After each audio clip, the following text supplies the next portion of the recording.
Making a video. Yeah, I could have made it just a private video because it's a response video to a private video, essentially. Another male human guy.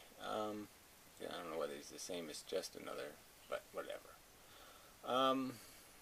Yeah, so generally, sort of a video asking me, kind of, what's the basics of Efilism? What's the least necessary components of understanding to get it? And it's sort of a trick question in a way, just because part of the answer to that question is your personal experience, obviously, in terms of just recognizing that life doesn't intuitively, just your own perception that there's certain things about it, the lack of deserve having anything to do with it, the impositional nature of creation, that are just foul. Flags right there for that one. Can't do that. It's a disproportional distribution of the pain and gain. And for that reason alone, it's not a viable game. We don't do it voluntarily. We don't volunteer to be part of a game where deserve may have nothing to do with it. So that would be the first kind of argument you could just use from the argument from personal interaction with the life game. Then when you do the more analytical arguments, they get more into discounting the psychology bit, the bias towards fight, not flight. Cowards run, that kind of thing. So yeah, we're supposed to fight for it. We're supposed to make it into something. We're never say die. Never give up. Never surrender.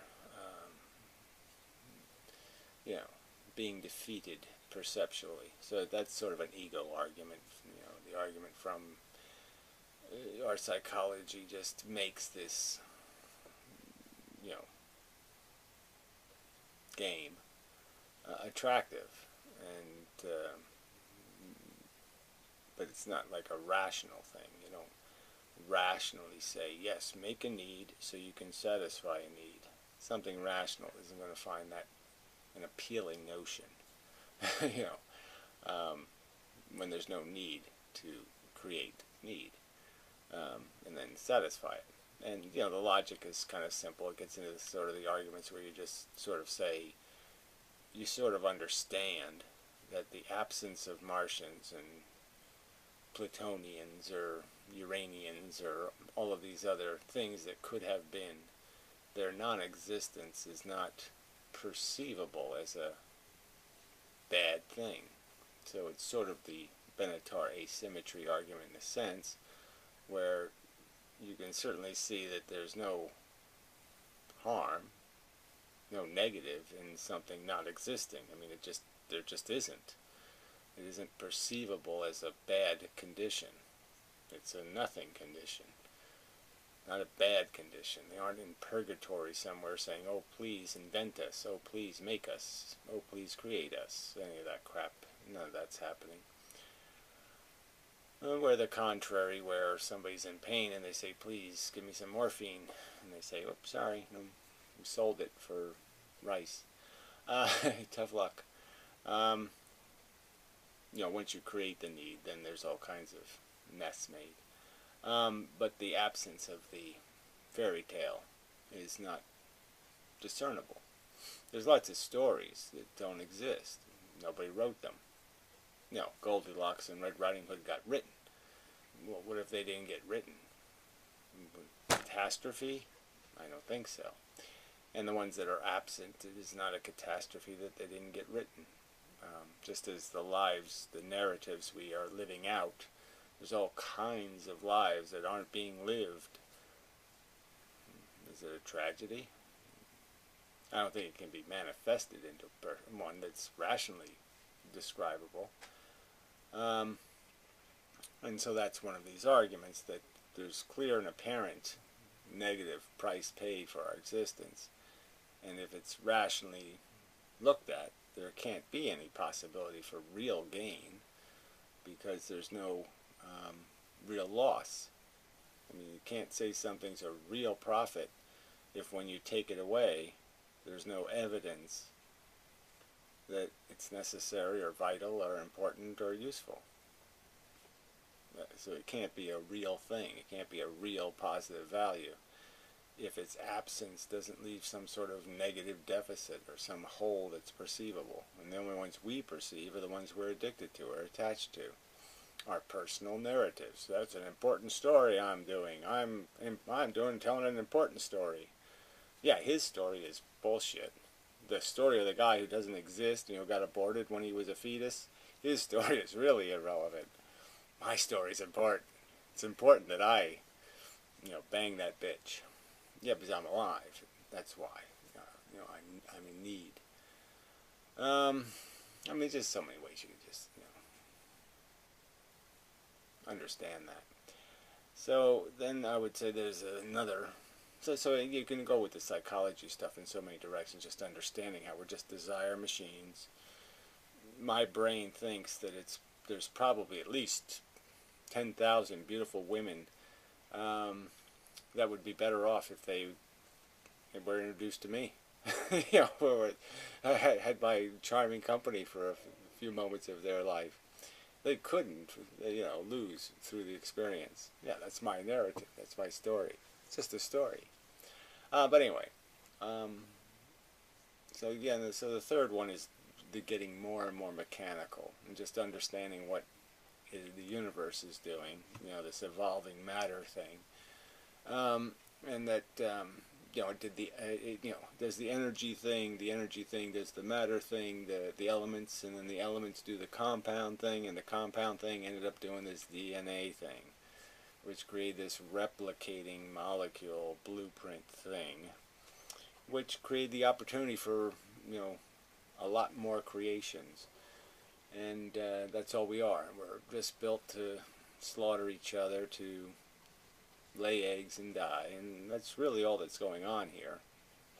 And we're doing it with this fantasy that we tell ourselves, this little Jedi story we're playing out, of success and failure. Winning. I'm winning. That's how people think, even when they're obviously losing. They think they're winning.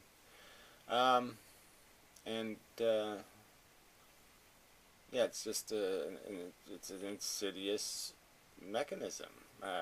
It created sensation as a tool to create behavior, and it's wasted. Suffering is just wasted in insane proportions to lay eggs and hatch them and torture the losers. And we're doing this at their expense. We're breathing their death every day. Every day we're breathing the death of the biosphere. And we're eating it and consuming it, to tell our story, to tell our little Red Riding Hood stories. And it's an insidious price being paid for a silly robot game. That's all it really is. We're just robots. We're just programmed machines, doing our little bullshit dance that gets us laid, blah blah blah, and that's it. There's nothing else going on, and it's just it's way too expensive, and it produces nothing of any discernible rational value. Just as the non-existent Martian joy and happiness in storytelling is of no detectable deficit. Doesn't diminish anything by not existing. It's not a real value. It's of no real value. So all you have is this word waste, really. So if you're going to say, what is Efilism? Efilism is an acknowledgement that the function of DNA replication, living things, once they acquire sentience, is waste. Now there's something of value to waste. When they're just robots, when they're just machines that aren't feeling, who cares? Let the matter dance however it wishes to dance. But when it starts dancing on pain receptors in brains and obnoxious feeling sensors, then there's an important value that can be wasted. It can be unnecessarily squandered for no profit. And but that's it. The word waste is pretty much the definition of, it's an acknowledgement that life is fundamentally and intrinsically beyond repair. It's not, it doesn't make function, it makes friction. It makes waste. It doesn't create anything but opportunity for failure. It makes the harmable, and then it harms it. No sense to it. No sense in opening the door to torture, because none of the stories we could possibly ever tell would ever be worth the torture imposed to tell it. The delusionary experience of, oh wow, what a fascinating story. It makes me feel all, comfortable. But why? Because you're afraid of a world that didn't tell you that story. You're discomforted by a world that doesn't give you lies to live by.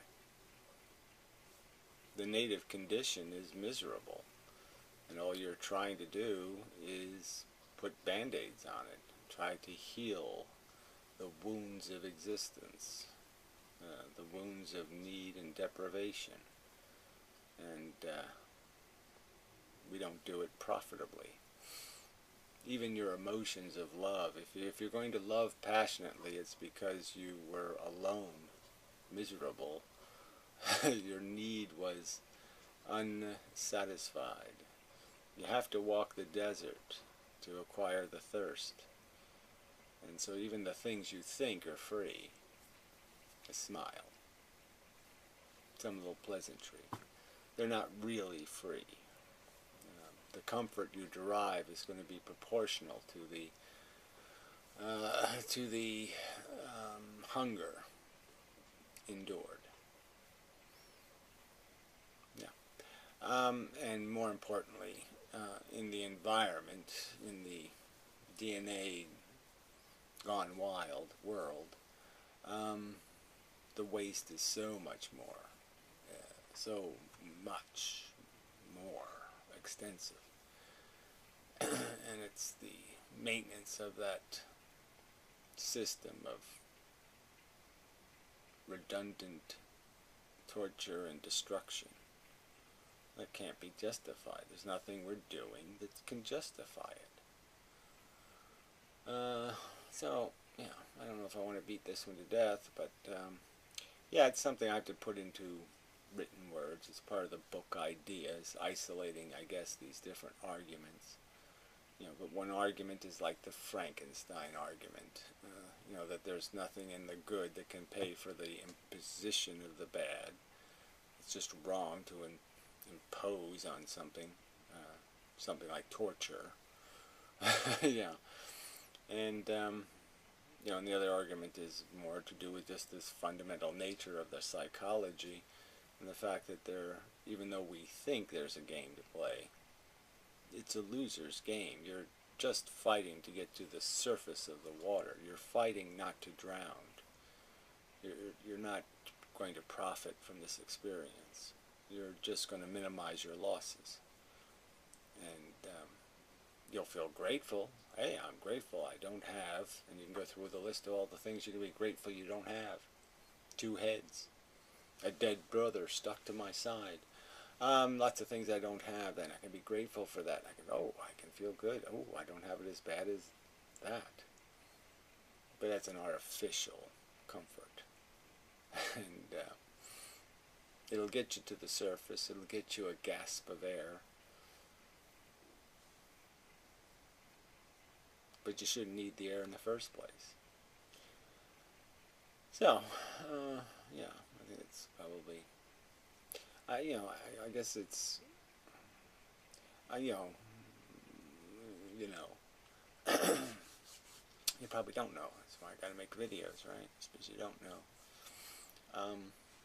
But yeah, I guess I would say is if I was to put in a sentence what constitutes the meaning of spelling life backwards is understanding that life doesn't run a profit and that it fundamentally can't run a profit because there's absolutely nothing in the universe that needs humans. There's no broken that humans fix. There's no broken that a possum fixes. Living things can't fix anything that's broken in the universe.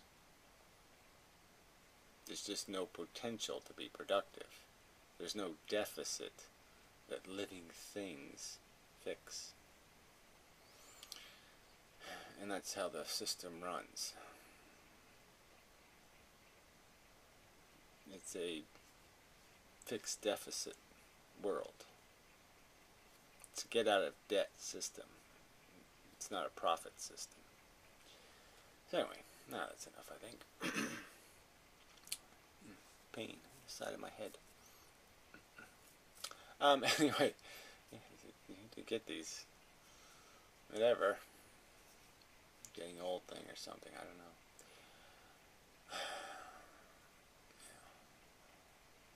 It's hard to hold your eyelids up as you get older. Yeah. It all gets gravity. Oh, you really start to feel it. Anyway, till next time.